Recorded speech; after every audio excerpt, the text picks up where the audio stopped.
इरानमा सरकार विरोधी प्रदर्शन चर्किएसँगै स्थिति निकै भयावह बनेको छ।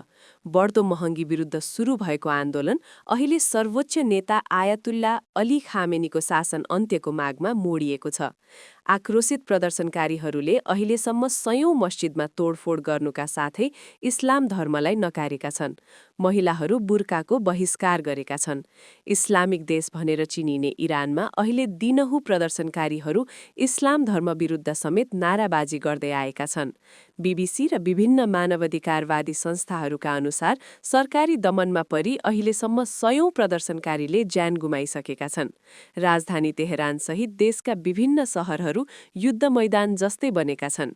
तेहरानको एक मुर्दा घरमा मात्रै 180वटा शव राखिएका झोलाहरू देखिएका छन् भने देशभर 495 प्रदर्शनकारी र 48 सुरक्षाकर्मीको मृत्यु भएको पुष्टि भएको छ। प्रदर्शनकारीलाई दबाउन सुरक्षा बलले अन्धाधुन्द गोली प्रहार गरिरहेको र अस्पतालहरू लास तथा घाइतेले भरिएको प्रत्यक्षदर्शीले बताएका छन्। कतिपय ठाउँमा ट्रकमा राखेर शवहरू लैजाने गरिएको र युवाहरूको टाउको तथा मुटुमा सिध्री गोली हानिएको सूचना बाहिर आएको छ।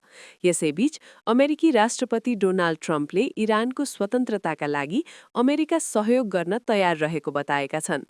अमेरिकाले प्रदर्शनकारीको हत्यालाई लिएर इरानमाथि सैन्य आक्रमण, साइबर आक्रमण वा थप कडा प्रतिबन्ध लगाउन सक्ने विकल्पबारे छलफल गरिरहेको छ।